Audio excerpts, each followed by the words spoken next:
ഈശോയിലേറ്റവും പ്രിയപ്പെട്ടവരെ, അഞ്ചപ്പത്തിലേക്ക് പ്രാർത്ഥനാപൂർവ്വ സ്വാഗതം.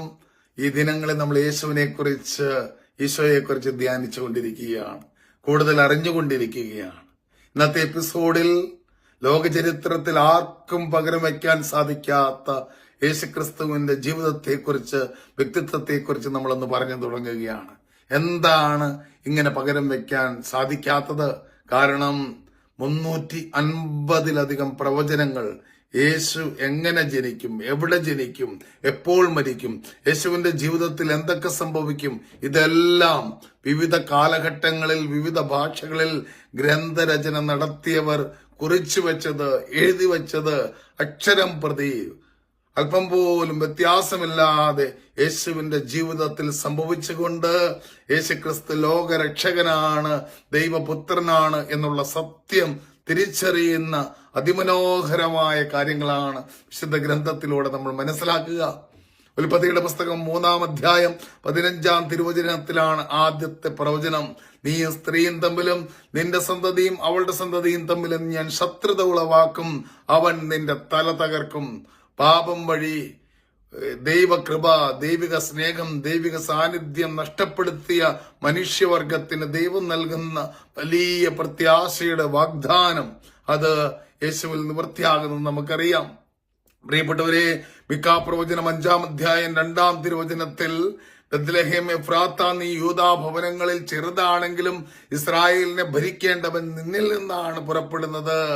അവൻ പണ്ടേ യുഗങ്ങൾക്ക് മുമ്പേ ഉള്ളവനാണെന്ന് പറയുമ്പോൾ യേശുവിന്റെ ദൈവത്വം ഏറ്റുപറയുകയാണ്. അത് മാത്രമല്ല, യേശുക്രിസ്തു ബത്ലഹേമിൽ ജനിച്ചു എന്ന് മാത്രമല്ല, യോസേപ്പ് പിതാവും മറിയവും ആ കാലഘട്ടത്തിൽ രാജാവ് എന്തുകൊണ്ട് അപ്രകാരം ഒരു ഓർഡർ ഇടുവാൻ കാരണമായി, എന്തുകൊണ്ടാണ് നസ്രത്തിൽ ജനിക്കേണ്ടിയിരുന്ന യേശു ബത്ലഹേമിൽ ജനിച്ചത് എന്ന് തിരിച്ചറിയുമ്പോഴാണ് ദൈവവചനത്തിന്റെ മാധുര്യം, അല്ലെങ്കിൽ പ്രവചനങ്ങളുടെ ആധികാരികത നമ്മുടെ ഹൃദയങ്ങളിലേക്ക് നിറവേറപ്പെടുക.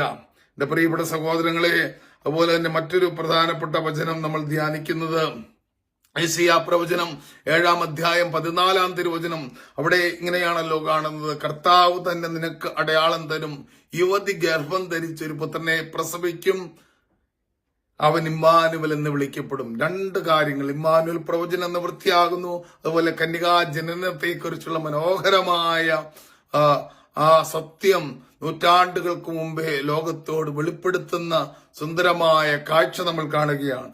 വീണ്ടും ഉൽപ്പത്തിയുടെ പുസ്തകം 22-ാം അധ്യായം 18-ാം തിരുവചനത്തിൽ ദൈവത്തിന്റെ വചനം പഠിപ്പിക്കുകയാണ്: നീ എന്റെ വാക്ക് അനുസരിച്ചതുകൊണ്ട് നിന്റെ സന്തതിയിലൂടെ ലോകത്തിലെ സകല ജനതകളും അനുഗ്രഹിക്കപ്പെടും. ദൈവം അബ്രാഹത്തിന് ഒരു വാഗ്ദാനം നൽകുകയാണ്. അബ്രാഹത്തിന്റെ സന്തതിയായ യേശുക്രിസ്തുവിലൂടെ ലോകത്തിലെ സകല ജനതകളും അനുഗ്രഹിക്കപ്പെടുകയാണ്. അബ്രഹാം ദൈവത്തിന് അനുസരണമുള്ളവനായെങ്കിൽ, ഇവിടെ പുതിയ നിയമത്തിൽ യേശുക്രിസ്തു തന്നെ ശൂന്യനാക്കിക്കൊണ്ട് ദാസന്റെ രൂപം സ്വീകരിച്ച് മരണത്തോളം അനുസരണമുള്ളവനായി തന്നെ പിതാവിന് സമർപ്പിച്ചു എന്ന് ഫിലിപ്പിയ ലേഖനത്തിൽ സെന്റ് പോൾ എഴുതി വയ്ക്കുമ്പോൾ, എന്റെ പ്രിയപ്പെട്ടവരെ, നമ്മൾ മനസ്സിലാക്കണം, വിശുദ്ധ ഗ്രന്ഥത്തിലെ ഓരോ വാക്യങ്ങളും സത്യവചനങ്ങളാണ്. വിശുദ്ധ ഗ്രന്ഥത്തിലെ ഓരോ പ്രവചനങ്ങളും സത്യപ്രവചനങ്ങളാണ്. അതുകൊണ്ട് നമ്മുടെ ക്രിസ്മസ് ആഘോഷങ്ങൾ എക്സ്റ്റേണൽ മാത്രമാകാതെ യേശുവിനെ കുറിച്ച് അറിയുവാൻ, ധ്യാനിക്കുവാൻ, ഈ യേശുവിനെ സ്വന്തമാക്കാൻ, ഈ യേശുവിന്റെ വഴിയിലൂടെ നടക്കാൻ, ഈ യേശു നൽകുന്ന നിത്യജീവൻ സ്വന്തമാക്കാൻ, അവന്റെ സമാധാനം സ്വന്തമാക്കാൻ, അവൻ നൽകുന്ന സൗഖ്യം സ്വന്തമാക്കാൻ നമുക്കും നമ്മുടെ കുടുംബങ്ങൾക്ക് സാധിച്ചാൽ തീർച്ചയായും ഈ വർഷം മാത്രമല്ല, കടന്നു വരുന്ന 2025 നമുക്ക് ഏറെ അനുഗ്രഹദായകമായിരിക്കും, ഏറെ പ്രത്യാശാഭരിതമായിരിക്കും. കാറ്റും കോളും ആശങ്കകളും ഉത്കണ്ഠകളും പ്രതിസന്ധികളും നിറഞ്ഞ ഈ ലോകത്തിൽ യഥാർത്ഥ സമാധാനം നൽകുന്ന, യഥാർത്ഥ സൗഖ്യം നൽകുന്ന യേശുക്രിസ്തു നമ്മുടെ ഹൃദയങ്ങളിൽ രാജാവായി വാഴാൻ നമുക്ക് തീഷ്ണതയോടെ പ്രാർത്ഥിച്ചൊരുങ്ങാം.